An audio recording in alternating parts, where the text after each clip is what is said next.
full merchandise. Santi, good to see you. You always have more stuff behind you every time. Yeah, it's a growing mountain of male autism at its finest. It just keeps growing and growing. How are you doing, Taylor? You still celebrating the American victory over the national sport of hockey? Yes. That was awesome. I don't know if I said it on PKN or PKA before, because we talked about hockey, the show you missed. I was like, I had people tweeting me. They're like, I know it annoys you, but it is so fucking funny that you missed the most relevant hockey story of the past 40 years because of your honeymoon. Like, how does this happen? I'm like, it's unreal. I hope the boys gave it some justice, but I expected the U.S. to be a huge underdog. When I saw the betting lines, that surprised me, because I was like, what sort of American is setting these lines? Like, even in my head, I'm like, dude, if it goes 3-on-3 in OT, they've got McDavid, McKinnon, and Makar, which would be, they wouldn't even allow that in a video game. That's Ireland. Who are these three? Yeah. Connor McDavid, then Nathan McKinnon, and what's his name, the fucking Makar kid, Cale Makar.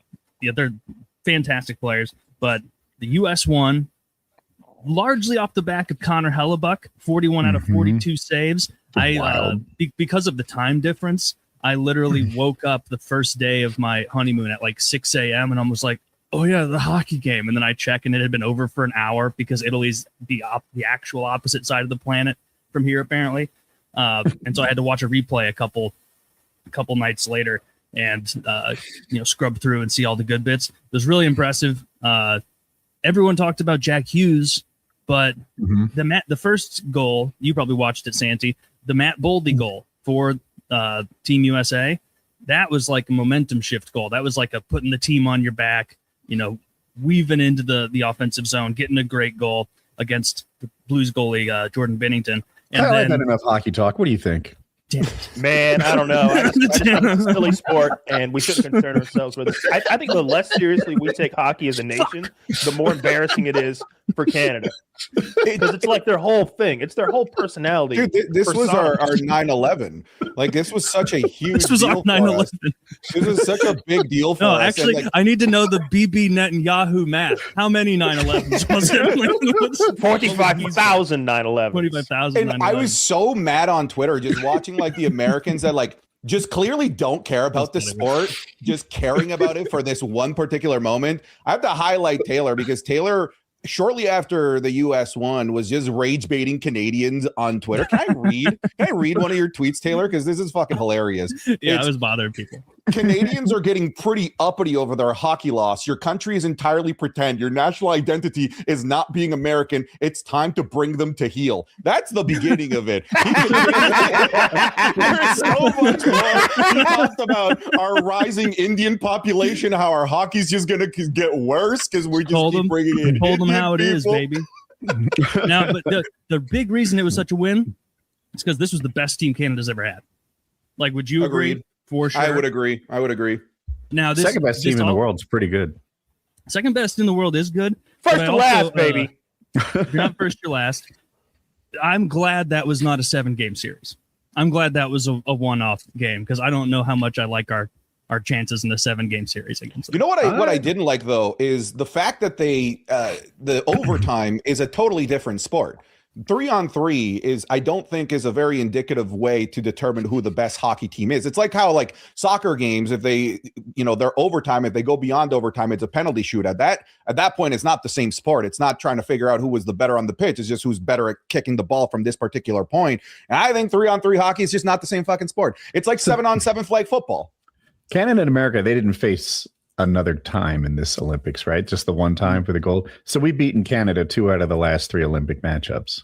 I feel like we've already won a series.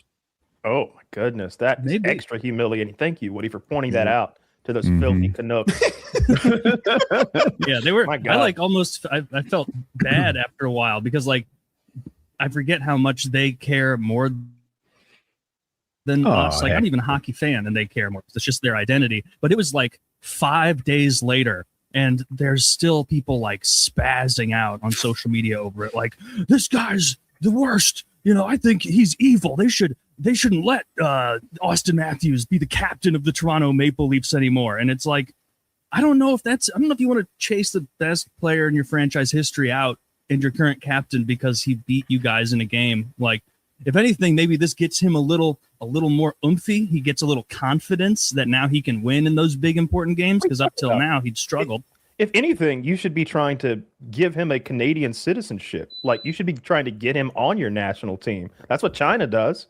China's like, oh, you're very good at gymnastic, guru. And they fucking like steal your ass. They put that bitch on the cover of Time magazine, I think. They put her on a magazine cover. I can't believe that. Put her on Ching Chang fucking People magazine. not on Ours. What are you doing? Put that raccoon girl on there. She's a real American. Mostly. She's more fun. Yeah, I didn't really raccoon girl making story. all the faces. The one that what sport was it? Was it just figure skating? Yeah. I'm China's not a known figure for skating fan, but I enjoyed watching her performance. She just seems like a bubbly, fun person. She seems like she seems fun. I don't know. Everything I watched of her, she seemed like a cool girl. I haven't seen. I watched way more of that than hockey. I watched the gold medal game. I watched the whole game, Taylor. The whole game. Okay. I watched it. And then I watched half of the prior game, like the game, not the prior game, because that one was a given. It was like Slovenia or some shit, or whoever it was. But the one before that, when they played maybe Sweden or somebody, I watched half of that game. Man, it's just a terrible sport. I don't know how you like this shit. Like especially Olympic hockey, they don't even fight.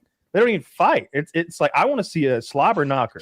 Can you imagine the crowd if like there's blood on the ice by the how many periods y'all got? 5 or 6 or some shit. They fought last Olympics. You remember the Americans, like before awesome. The puck even dropped, they both just dropped their gloves and went at it. Yeah, with the Chuck brothers, right? That was the Four Nations mid-season NHL tournament, I think. Yeah, that was off the back. My mistake. I think I'm confusing the American. Who won that? Canadians. Canada won the gold in that. It's a much less big deal than the Olympic gold. But also, I'm on record saying exactly what you're saying. It is shitty going to Olympic style hockey after getting used to the NHL, because it's not nearly as rough and tumble. Like they just don't go as hard physically. And when they do, there's always like some international reporter being like, is this the way they should be representing themselves on the global stage? And it's like, yeah, not if they were playing chess, but they're playing ice hockey. Like, that should be part of it. There should be fighting. There should be big hits and maybe an occasional, accidental injury, not the on purpose ones. I saw a little shady, perhaps accidentally on purpose injury from Tom Wilson, but when has he done that before, Santi? What are you talking about? Didn't the American guy get his fucking teeth knocked out by like a high stick or something? Yeah, but that's just part. That happens.